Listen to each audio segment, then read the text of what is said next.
E aí, maravilha, tudo certo? Tudo ótimo? Que bom! Então vamos continuar o estudo do livro Fisiologia do Exercício, Nutrição, Energia e Desempenho Humano, de William McArdle, Frank Ketch e Victor Ketch. Esta é a 8ª edição publicada pela editora Guanabara Kugan. Beleza? Vamos continuar com os macronutrientes. Agora nós vamos para lipídios. Certo? Então vem comigo.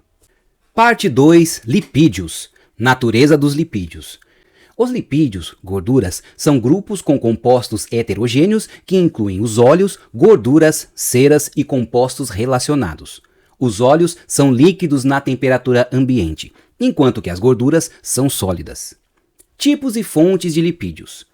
As gorduras são insolúveis na água, mas são solúveis na acetona, éter, clorofórmio e benzeno.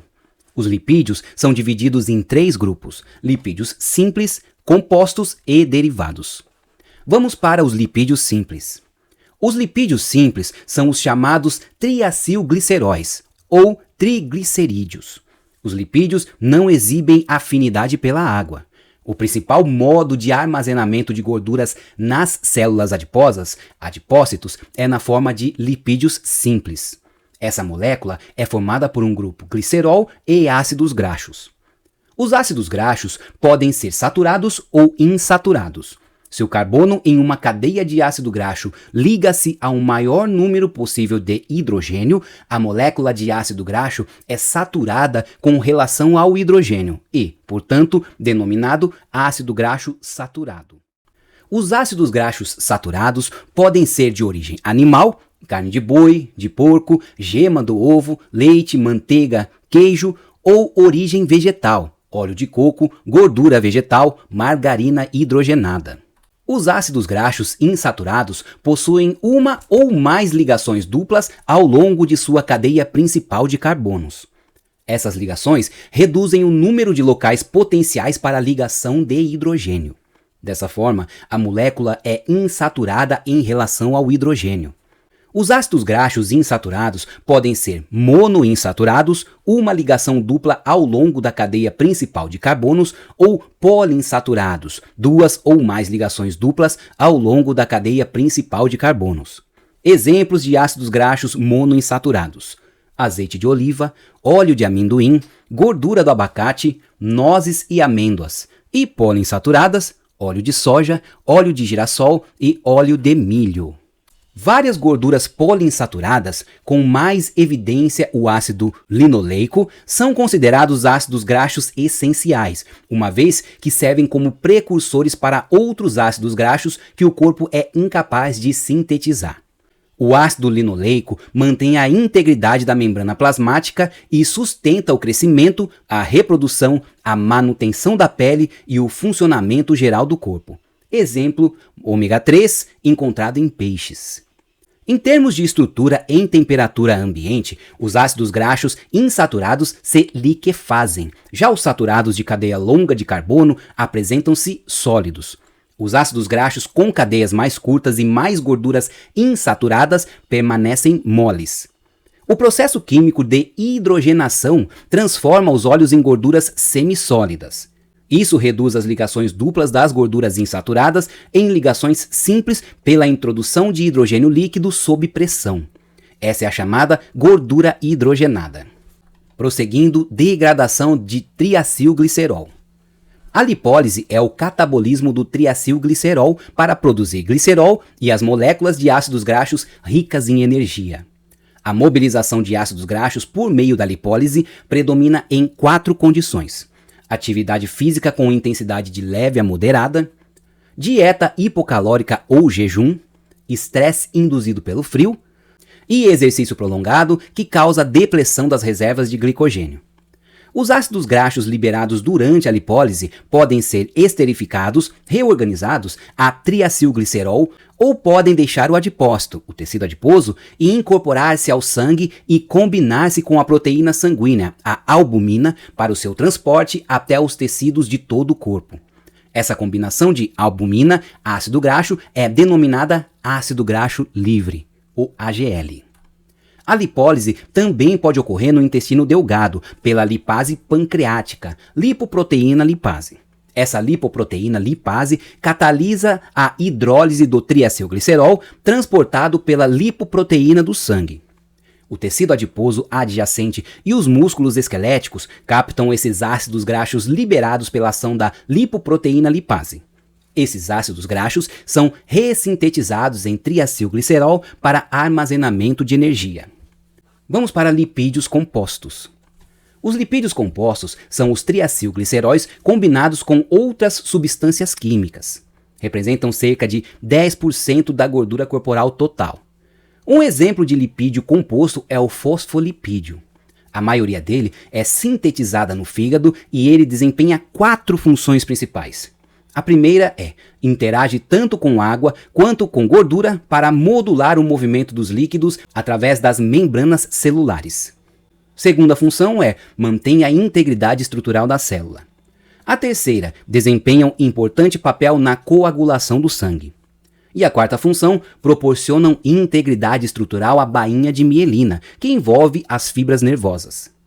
Outros exemplos são os glicolipídios e as lipoproteínas hidrossolúveis, importantes auxiliares no transporte dos lipídios no sangue. Vamos para lipoproteínas de alta densidade, de baixa densidade e de densidade muito baixa. Aqui nós vemos a dinâmica geral do colesterol e das lipoproteínas no corpo. As lipoproteínas são partículas de gordura e proteína combinadas, que transportam o colesterol por todo o corpo. B. As lipoproteínas transportam o colesterol pela corrente sanguínea. C. A grande partícula de VLDL se fixa ao revestimento capilar, onde o cerne de colesterol é extraído. D. A menor partícula de IDL permanece no sangue para transporte de volta ao fígado para sua remoção. E. A LDL continua no sangue e retorna ao fígado para sua remoção. F. Um excesso de colesterol diminui o número de receptores de lipoproteínas na superfície do hepatócito. G. Na presença de níveis sanguíneos normais de colesterol, as paredes arteriais permanecem lisas e deslizantes. E H. Os níveis sanguíneos elevados de colesterol concentram o colesterol nas paredes arteriais, reduzindo assim o fluxo sanguíneo. Classificação das lipoproteínas. 1. Quilomicrons.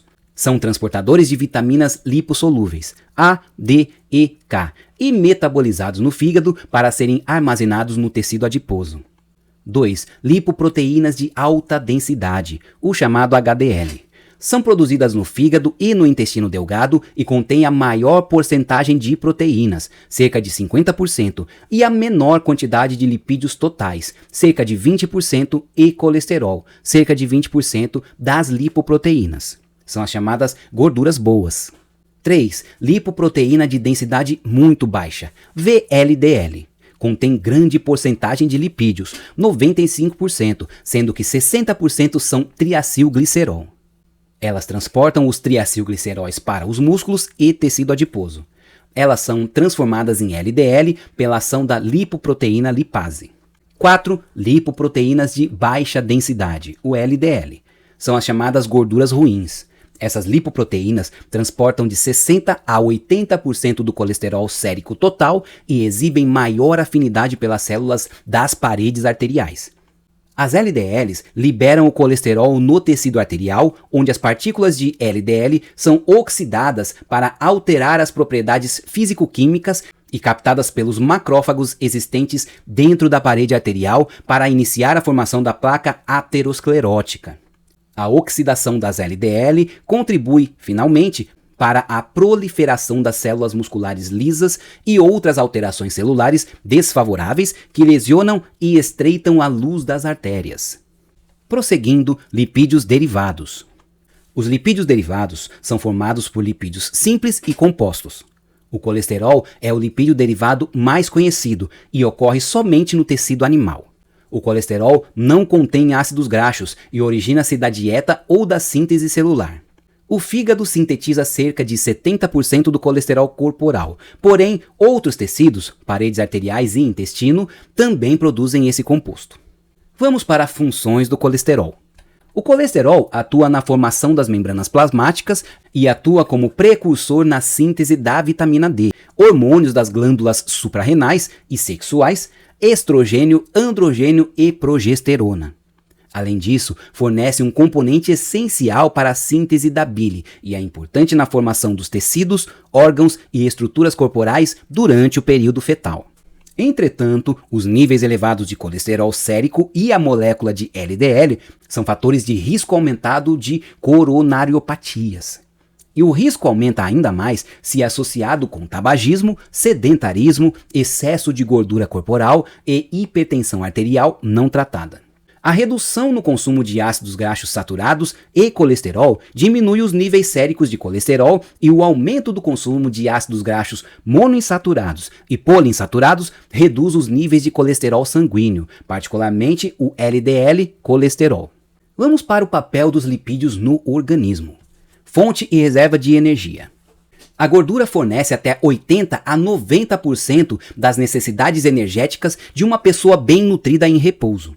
1 grama de lipídio puro contém cerca de 9 quilocalorias de energia, mais que o dobro do carboidrato e da proteína, 4 quilocalorias. A síntese de uma molécula de triacilglicerol do glicerol e de 3 moléculas de ácidos graxos produz 3 moléculas de água. Em contrapartida, cada grama de glicogênio armazena 2,7 gramas de água. Isso quer dizer que a gordura existe na forma de fonte energética concentrada relativamente desprovida de água, enquanto o glicogênio permanece hidratado e pesado em relação ao seu conteúdo energético. Conteúdo de gordura e energia do organismo. Nos adultos jovens, aproximadamente 15% da massa corporal nos homens e 25% nas mulheres consistem em gordura. A energia potencial armazenada nas moléculas de gordura do tecido adiposo equivale a cerca de 108 mil quilocalorias, 12 quilos de gordura corporal vezes 9. É interessante comparar isso com a reserva limitada de 2.000 quilocalorias de carboidratos armazenados. A gordura usada como fonte energética também preserva a proteína para que esta possa desempenhar suas importantes funções na síntese e no reparo dos tecidos. Prosseguindo, proteção dos órgãos vitais e isolamento térmico. Até 4% da gordura corporal protegem os órgãos vitais contra traumatismos. A gordura subcutânea promove isolamento térmico, protegendo de frio extremo. Entretanto, um excesso de gordura prejudica o sistema de regulação da temperatura durante o estresse causado pelo calor, principalmente durante o exercício ao ar livre. Nesse caso, o escudo isolante proporcionado pela gordura subcutânea retarda o fluxo de calor pelo corpo. A outra função é carreador de vitaminas e depressor da fome. A gordura é importante para o transporte de 4 vitaminas lipossolúveis, A, D, E e K. A redução do consumo de lipídio dietético pode diminuir o nível corporal dessas vitaminas e gerar alguns problemas de saúde. Além disso, os lipídios dietéticos facilitam a absorção dos precursores da vitamina A de fontes vegetais não lipídicas, como cenouras e damascos. Prosseguindo, dinâmica das gorduras durante a atividade física. Essa é uma parte importante que merece bastante atenção, hein? Vamos lá. As gorduras intra- e extracelulares, AGL, triacilgliceróis intramusculares e triacilgliceróis plasmáticos circulantes e ligados a lipoproteínas na forma de VLDL e quilomicrons, suprem entre 30% e 80% da energia para a atividade física, dependendo do estado nutricional e da aptidão e da intensidade e duração do exercício. Durante o exercício, há um aumento do fluxo sanguíneo através do tecido adiposo, elevando a liberação de ácido graxo livre, transportados até o músculo e utilizados por ele. Quando a atividade fica mais intensa, a liberação de AGL não aumenta muito, diminuindo sua concentração no plasma. Isso estimula uma maior utilização do glicogênio muscular. A contribuição proveniente dos triacilgliceróis intramusculares varia de 15% a 35%. O consumo de uma dieta rica em gorduras em longo prazo provoca adaptações enzimáticas que intensificam a oxidação da gordura durante o exercício submáximo. Entretanto, isso não se traduz em melhor desempenho físico. Durante o exercício de leve a moderado, a maior parte da energia provém de ácidos graxos liberados dos locais de armazenamento dos triacilgliceróis e transportados até o músculo como AGL e triacilgliceróis intramusculares. No início do exercício, a concentração plasmática de AGL cai, estimulando a liberação de AGL do tecido adiposo, juntamente com a supressão da formação de triacilgliceróis. Essa liberação de AGL do tecido adiposo acontece por conta de estimulação hormonal do sistema nervoso simpático e diminuição dos níveis plasmáticos de insulina. No exercício moderado, a energia vem praticamente iguais da gordura e do carboidrato. Se a atividade nessa intensidade permanece por mais de 1 hora, a gordura passa a fornecer a maior quantidade de energia, muito por conta da depleção dos estoques de glicogênio. No caso de exercícios intensos, a energia vem dos carboidratos, muito por conta do seu rápido poder de catabolismo. Portanto, em exercícios moderados, igual ou menor 40% da intensidade máxima, a maior parte da energia vem do AGL plasmático proveniente do tecido adiposo. Um aumento na intensidade produz um crossover, cruzamento, no equilíbrio da utilização de fontes energéticas. Um exercício mais intenso exige energia adicional vinda da glicose sanguínea e do glicogênio muscular. Na verdade, a quantidade de gordura usada como energia não se altera por conta das intensidades dos estímulos. O que vai mudar é a utilização e quantidade de carboidratos disponíveis. Vamos para o resumo. A ideia aqui no resumo, agora é uma dica importante, é que utilize uma forma ativa de fazer o resumo. O que eu quero dizer é como se fosse fazer uma pergunta para poder tentar lembrar a resposta que nós estudamos ao longo desse resumo. Okay? Por exemplo, primeiro bloco do resumo. Os lipídios, que são sintetizados pelas plantas e pelos animais, são classificados em um dos 3 grupos. Quais são esses grupos? Lembra? Lipídios simples, glicerol mais 3 ácidos graxos, lipídios compostos, formados por lipídios simples combinados com outras substâncias químicas, e lipídios derivados, como o colesterol, que são sintetizados de lipídios simples e compostos. Beleza? Resumo ativo é isso. Nós temos que tentar lembrar o que foi estudado, forçar o nosso cérebro a buscar essa informação, porque assim ela fica armazenada por mais tempo e fica mais claro aquilo que nós estudamos. Se não lembrar, aí é importante voltar para esse ponto, ler novamente até que tudo fique bem claro. Beleza? Esse é o resumo ativo. Vamos lá. 2. Os ácidos graxos saturados contêm o maior número de átomos de hidrogênio quimicamente possível.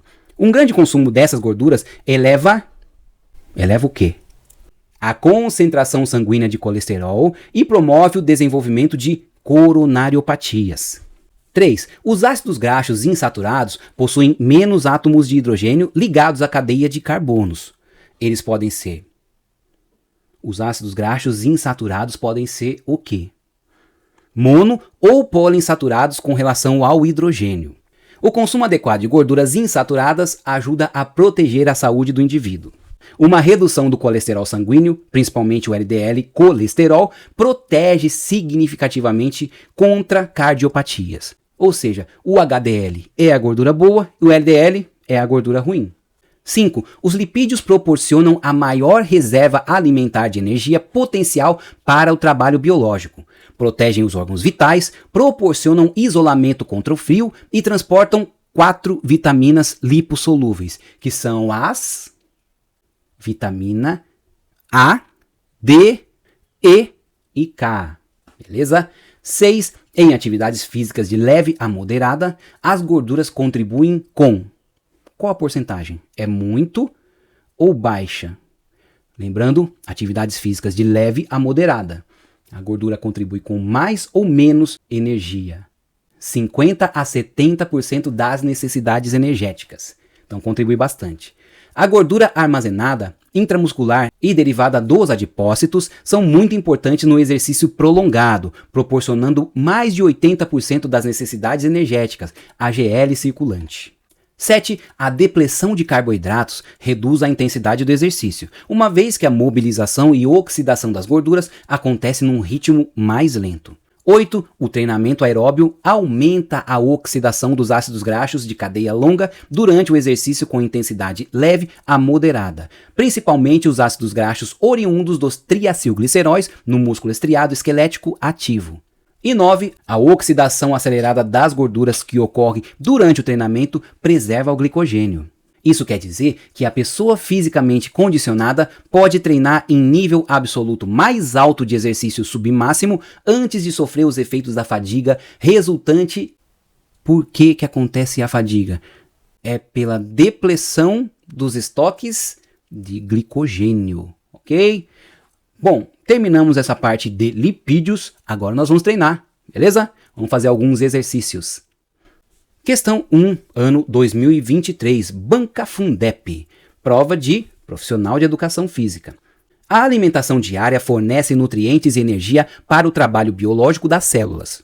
Durante a prática de atividades ou de exercícios físicos, nos diferentes contextos, haverá um maior fornecimento de energia que inicialmente vem dos nutrientes consumidos na alimentação.